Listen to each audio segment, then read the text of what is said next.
Vive l'armée, vive la République, vive nos libérateurs, c'est tout ce que nous entendons.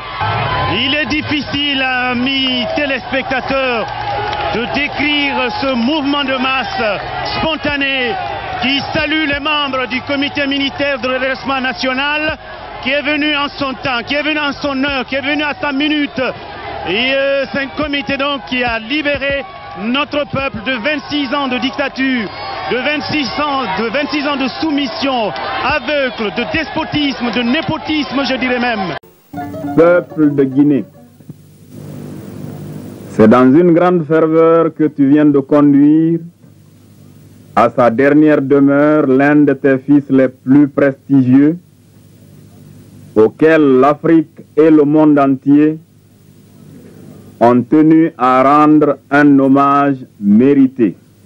Ton armée nationale, qui t'est demeurée toujours fidèle et qui a toujours partagé ton sort dans la discipline et dans l'abnégation, pendant ces 26 années d'un pèlerinage douloureux, a donc décidé de prendre en charge l'administration du pays.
Donc pour ce faire, nous avons dissous la Constitution, nous allons dissoudre les institutions, le gouvernement est dissous, la fermeture des frontières terrestres pendant une semaine encore.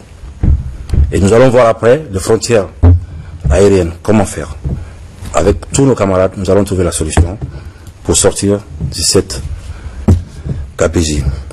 Donc nous appelons nos frères d'armes, des unités de toute la République, de se mettre du côté du peuple, cette fois-ci, pour une bonne fois, d'aider le peuple de Guinée à sortir de ça, parce qu'on a besoin de sortir de cette tournure-là. Nous invitons également chacun, en ce qui le concerne, de rester dans ces casernes et continuer les activités régaliennes. C'est quoi? C'est protéger la population, nos frontières. C'est le combat qu'on doit mettre, qu'on doit continuer. Les plus amples informations seront données, mais sachez encore que Roby, bonjour mon cher ami. Bonjour. Le 3 avril 1984, t'avais quel âge? 2 ans. 2 ans. Ouais. T'as pas connu ce moment-là, hein? Voilà. Hein? Tu parles de quel moment? Ouais, le 3 avril 1984. Bonjour mon cher Jacques Livalino. Bonjour Lamine. Bonjour à tous. Ouais. Merci. Voilà, je ne vais pas demander ton âge, hein, par sagesse, mon cher Jacques. Bah alors là, pas du tout. Bien. Moussa Yoroy nous a rejoint. Bonjour Madame Yoro, bonjour. Bonjour Lamine, et bienvenue. bonjour à tous. Voilà. Et surtout pas à moi. Non, pas du tout, je sais. Hein. Pas du tout, pas du tout. Diba, bonjour et bienvenue. Bonjour Lamine et bonjour à tous. Voilà, bienvenue Mohamed Mara, bonjour. Bonjour Lamine, bonjour à tous. Bonjour mon cher Tamba Zakari Milimono. Bonjour Lamine, bonjour à tous. 39 ans après, évidemment, on essaye de comprendre Mohamed. Tu nous imposes le sujet parce que lui, il n'était pas né. Ouais, il n'était pas né. Diba Milimono, voilà, c'est bien ça. C'est une boîte. Tamba, je pense qu'il avait. Même mon grand frère n'était pas né. Voilà. Espace, c'est une Tamba non plus. Oui, c'est ça. Mais toi, faut parler de toi. Allez, on y va, Mohamed. Voilà. Toi, au moins, tu peux parler parce qu'imagine si Emmanuel était là tout à l'heure, qu'est-ce que lui, il aurait dit? Voilà. Non, je 39 ans après. On va en parler parce que sinon, moi, je suis venu avec un coup de gueule ce matin. Il y en a marre de ces gamins qui jouent dans les rues de Conakry après minuit, 1h, 2h du matin. J'ai très peur pour la vie de ces gens. Mais bon, on a fait de l'émission, Mohamed. Voilà. Alors, 39 ans après, disons bientôt 40 ans après, c'est une génération, ça. Hein? C'est carrément une génération, c'est 40 ans. Après, et oui, nous sommes dans une nouvelle transition. La question est de savoir qu'est-ce qui n'a pas marché. Parce qu'en 84, on disait, si vous avez encore entendu certains slogans, plus jamais ça. Ouais. Plus jamais ça. Plus jamais quoi? Plus jamais les dérives qu'on dénonçait ce jour-là, puisqu'on disait liberté, Sabarama Findi, on disait liberté. Vous vous rappelez la belle chanson du papa de Kanja, de Petit Kanja, vous vous rappelez? Ouais, oui, exact. parce qu'il a deux chansons voilà, qui ont vraiment traversé le temps. Il y a Wali Mato Mané, que tout le monde connaît, et puis il y a l'autre qui n'est pas connu maintenant, mais qui était l'hymne des 3 avril, parce qu'à chaque 3 avril, on entendait cela très tôt le matin déjà. Voilà. Et où il magnifiait vraiment l'armée guinéenne. Ce matin-là, comme tous les matins, après avoir écouté RFI à 6h30, qui annonçait qu'un bureau politique allait se réunir au Palais du Peuple pour désigner le successeur du président Sékou Touré, je suis passé sur la radio nationale et il n'y avait aucun signal quasiment. Et à 7 heures, j'ai entendu une musique pas militaire, mais une musique de haut fait, Boloba, qui avait été mise à l'antenne par le directeur technique, Baye Diagne. Et soudain, j'ai entendu une voix qui annonçait le communiqué numéro 1, qui tout à fait au début semblait rendre hommage à l'œuvre du président Sékou Touré, et puis par la suite qui a fait toutes les condamnations et qui a annoncé donc que l'armée avait décidé de contrôler le pouvoir. Et donc Issa Condé, qui était jeune reporter aussi, est venu à mon domicile, puis il m'a dit il faut qu'on aille à la radio. Et je lui ai dit non, moi je n'ose pas les militaires, quand ils ont pris le pouvoir, je reste chez moi. Il m'a dit non, moi j'ai le courage, on peut y aller. Donc il m'a encouragé et nous sommes allés à la voie de la révolution qui allait changer de nom probablement dans la journée, les jours suivants. Et arrivé là, comme nous étions jeunes reporters, nous avons été stationnés au rez-de-chaussée. Ça c'est à Boulbiné. Hein? À Boulbiné. Quelques rares journalistes pouvaient accéder au studio, Ansoumane Bangoura, Odilon Théâtre. Et je suis resté là, donc avec tous nos camarades, les rares qui avaient pu se rendre là. Et en même temps, le capitaine Fassiné Touré est arrivé, c'est lui qui avait lu le premier communiqué. Il était venu pour lire un deuxième communiqué. Et il me connaissait déjà à l'université de Cancan. Et il m'a dit, qu'est-ce que tu fais là alors qu'on va libérer les détenus au Camboiro? Cette équipe avait déjà été faite, celle qui devait s'y rendre. Les Mamadi Kondé, Al-Khali Mohamed Keta, Ablaye Sissé Ouad. Et le simple fait que le capitaine Fassiné ait évoqué mon nom, le directeur d'alors, Emmanuel Kati, le doyen, a demandé à ce que je m'embarque. Et nous sommes venus au Camboiro. À la rentrée, on a vu un jeune adjudant-chef qui a tiré 3 coups de pistolet et qui a annoncé « vous êtes libre ». Et nous nous sommes engouffrés dans l'enceinte du camp. Plus tard, je me suis rendu compte que c'était Bagbo Zoumanigui. Qui avait tiré? Oui, qui avait tiré. Et quand nous sommes arrivés là-dedans, nous nous sommes arrêtés pêle-mêle. Et le hasard a voulu que je m'arrête devant la porte de la prison du commandant Kaba Sanketa. Et moi, je ne le connaissais pas, mais dès qu'il est sorti, tous les militaires qui étaient dans la cour se sont rués sur lui et l'ont porté en triomphe. Et plus tard, je me suis rendu compte que c'était le commandant Kaba Sanketa. Donc on a découvert toutes les horreurs du camp Boiro, des gens qui avaient écrit par leur sang, des gens qui avaient écrit même par des matières fécales. Je regrette, mais permettez que je le dise parce qu'on l'a vécu. Et il y avait beaucoup de malades. Les malades ont été transportés à l'hôpital d'Onga, proche, et les autres ont été embarqués dans des bus et transportés au camp Alpha Yaya. Et c'est là où j'ai découvert pour la première fois les militaires qui venaient de prendre le pouvoir. Et le colonel Lansana Conté est apparu sur l'escalier et les anciens pensionnaires du camp Boiro étaient en bas. Et il leur a dit, vous êtes libres, rentrez chez vous, nous aurons beaucoup de choses à nous dire, mais pour le moment, rentrez voir vos familles. Voilà la journée, et donc nous avons repris chemin sur Boulbiné. Et lorsque nous sommes arrivés à Tementai, c'est là où un de nos techniciens, Moïse, a enregistré Sabara Mafindi. Parce que les femmes étaient en train de chanter Sabara Mafindi.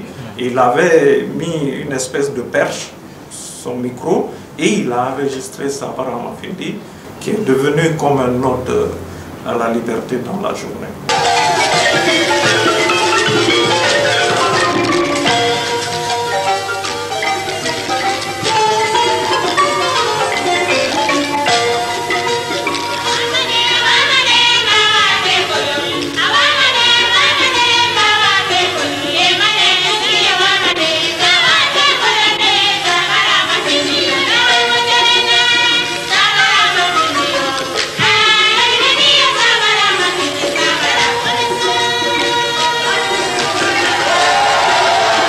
Très belle chanson par ailleurs. Mais 40 ans après, l'armée est revenue. Les treillis écument nos villes. Première transition quand même, il faut le rappeler. Hein. Militaire. 3 avril 1984. Mais la Guinée, ça a attendu quand même la mort du président de la Révolution, donc de la République de Guinée, donc Sékou Touré. Et là, les militaires ont pris le pouvoir. Je pense qu'il y a quelque chose qu'on peut voir là. Tout comme avec Lansana Conté. C'est que la succession n'a pas été préparée. Du tout. Parce que c'était vraiment ça. C'était vraiment cela. Constitutionnellement, c'est pas Sékou Touré dont le régime a été renversé. Constitutionnellement, c'est M. Lansana Béavogi qui était président. Parce que c'est lui qui remplaçait de facto normalement par intérim. Il était président par intérim. Oui, attention. Il n'y avait pas d'élection systématique en ce moment-là. Les grandes gueules. En ce moment-là. Mais tu me permets d'avancer là-dessus. C'était quand même Lansana Béavogi. Mais la question est de savoir pourquoi ils se sont... Qu'est-ce qui s'est passé? Qu'est-ce qui n'a pas marché? Qu'est-ce qui n'a pas marché? Je disais que la succession n'était pas préparée. Vous vous rappelez, excusez-moi, monsieur Eugène Camara, ancien ministre de l'Enseignement supérieur, sa nomination en 2007 comme Premier ministre. C'était pareil. Lansana Béavogi était donc de facto, c'est lui qui devait assumer l'intérim du président Ahmed Sékou Touré. Et puis, n'oubliez pas que l'année d'avant, monsieur Saïfoulaye Diallo était déjà décédé. Et donc la constitution de 81 qui changeait la donne, c'était plus le président de l'Assemblée nationale qui était le défunt, mais maintenant le Premier ministre qui était le défunt. Et vous aviez quand même le clan, plusieurs fractions, le clan des généraux proche de Sékou Touré, qu'on disait être le clan Malinké, et ainsi de suite. Vous aviez des généraux, des colonels qui étaient là dans l'armée et qui ne semblaient pas trop l'accepter. Vous aviez la famille proche quand même du président Ahmed Sékou Touré qui était aussi au pouvoir. Sa belle famille, notamment ses propres frères, un de ses frères de sang qui était au gouvernement, ainsi de suite, qui étaient tous là. Alors, les conséquences, la communauté Malinké, je m'excuse d'en parler, parce que je suis Baga, mais 80% de ma chance, je dois ça au Malinké. Dehors de reconnaissance. Le Kouramodou Doumbouya à l'école, le dual Kémissé, jusqu'à l'université. Sékou Touré m'a appris, il m'a appelé Beka. Il m'a dit beaucoup de choses. Toute ma promotion administrative, c'est les Malinké. Vous direz, mais ils avaient leur... C'était leur moment. Mais quand le président Conté est venu, nous avons fait table rase. Nous avons fait table rase. Nous venons de loin. Donc, ce qui est arrivé le 4 juillet. 4 juillet. Oui. 4 juillet, soyez très prudents. Écoutez-moi. Bien. On envoie la première mission à l'extérieur, CMRN, dirigée par le premier ministre Dara. Ils font la ronde. C'est arrivé à Abidjan, où on leur remplit les sacs d'argent CFA avec la part de Conté. Ils reviennent chacun d'eux avec sa serviette, sa sacoche, ils sont enrichis. Ils sont venus en réunion de CMRN, compte rendu. Monsieur le président, voilà ce que il dit vous ramenez. Parce que je ne vous ai pas envoyé pour quémander. Je vous ai envoyé pour expliquer les raisons qui ont poussé. On n'a pas fait un coup d'État. Mais c'est parce qu'on n'a pas respecté la loi. C'est ce qui nous a amené à sauver la patrie. Nous avons pris donc le pouvoir pour sécuriser la nation. D'où nous sommes venus. Donc, tout ce qui est arrivé, c'est parce que c'est un dépit. On a poussé les gens, parce qu'on a dit, bien un peu de réflexion. Un forestier qui va remplacer au pouvoir un malingué pur, propre, alors que la loi était là, qui devait se en tant que premier ministre. Il avait raison. Comme nous avons dit, ils se met à se trahir. Le groupe de Ismaël, avec les Mamadi, tout ça là, qu'est-ce que ça a donné? Au moment où on passait à la réunion, les Djanais avaient reçu les consignes d'arrêter Lansana Conté. Lansana Conté a dit, je m'en vais. Mais veillez sur le dispositif. En cas de cas, vous prenez. Vous n'avez pas besoin de feu vert. Bien. Donc, dès que c'est apparu qu'il devait être arrêté, nous avons déclenché la machine. Pourquoi ils se sont... Qu'est-ce qui s'est passé? Qu'est-ce qui n'a pas marché? Qu'est-ce qui n'a pas marché? Je disais que la succession n'était pas préparée. Vous vous rappelez, excusez-moi, monsieur Eugène Camara, ancien ministre de l'Enseignement supérieur, sa nomination en 2007 comme Premier ministre. C'était pareil. Lansana Béavogui était donc de facto celui qui devait assumer l'intérim du président Ahmed Sékou Touré. Et puis, n'oubliez pas que l'année d'avant, monsieur Saïfoulaye Diallo était déjà décédé et donc la constitution de 81 qui changeait la donne, c'était plus le président de l'Assemblée nationale qui était le défunt, mais maintenant le premier ministre qui était le défunt. Et vous aviez quand même le clan, plusieurs fractions, le clan des généraux proche de Sékou Touré, qu'on disait être le clan Malinké et ainsi de suite. Vous aviez des généraux, des colonels qui étaient là dans l'armée et qui ne semblaient pas trop l'accepter. Vous aviez la famille proche quand même du président Ahmed Sékou Touré qui était aussi au pouvoir. Sa belle famille, notamment ses propres frères, un de ses frères de sang qui était au gouvernement, ainsi de suite, qui étaient tous là. Alors, la succession, c'était clair que ça n'avait pas été négocié. Mais Sékou Touré, ne l'oubliez pas, est parti relativement jeune. 63 ans, c'est quand même pas très vieux. Quand on est président, on ne s'attend pas à la mort forcément à ce moment-là, à cet âge-là. Donc, parce qu'on parle de rupture d'anévrisme. Donc, il n'a pas été malade, par exemple, ou une maladie assez chronique qui ait pu le laisser penser qu'il fallait préparer sa succession. Contrairement à monsieur Lansana Conté, lui qui a été alité quand même, qui a été malade longtemps, et on n'a pas compris. Parce qu'aujourd'hui, les langues se délient. Avec le procès du 28 septembre, on comprend aujourd'hui que le général voulait Ousmane Conté pour le succéder. Et les généraux ne le voulaient pas. Et Dadis Camara a été accepté dans un premier temps. Vous vous rappelez certaines confidences que toi-même tu as eues là-dessus. Dadis Camara, en réalité, pourquoi ça a facilement marché? On est grandes gueules. Mais c'est parce qu'on avait laissé entendre aux jeunes militaires qu'il remettrait le pouvoir à AOC. C'était cela la réalité au sein de l'armée guinéenne. Donc vous aviez ces clans-là dans l'armée. Et vous savez quand même que c'était aussi un régime avec lequel, vers la fin, on avait beaucoup peur de l'intellectuel. Ne l'oubliez pas. On avait peur de l'intellectuel. Donc, il y avait tout cela. Finalement, le Premier ministre, il est balayé. Tout le gouvernement avec lui. Certains, quelques-uns envoyés du côté de Kindia, dont son épouse, sa veuve, et ses enfants sont embastillés du côté de Kindia. Et puis, ils suivent quand même des semaines assez incertaines.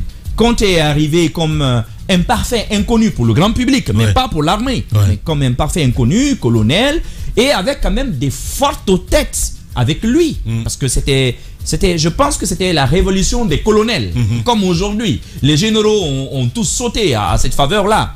Mais la gestion du pouvoir, un an après, a montré effectivement qu'ils étaient des apprenants, puisque là, il y avait des colonels qui, entre guillemets, avaient fait les bandes, donc étaient des intellectuels, entre guillemets, et puis des militaires de carrière, et puis Lansana Conté ne faisait pas forcément partie de ce groupe-là. Quelqu'un comme le doyen, comme il s'appelle, qui est décédé récemment, Fasciné Touré, qui était des intellectuels, et ainsi de suite, quand même ont plié devant Lansana Conté, lui confiant le pouvoir, mais après, on a marché. Il y a eu des dissensions, notamment avec les services de renseignement français. Par exemple, à l'image aussi, justement, justement, avec les services de renseignement français.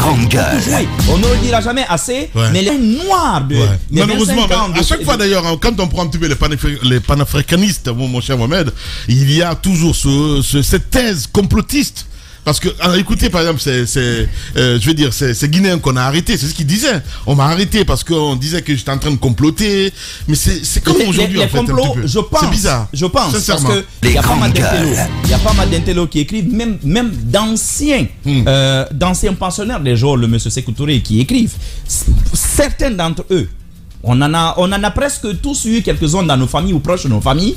Ils vous diront, les complots, c'était une réalité. Mais est-ce que tous les complots étaient vrais? C'est là la question. Je pense qu'à un moment donné, les gens ont profité du système. C'est que Touré avait mis en place un système qu'il se voulait populaire.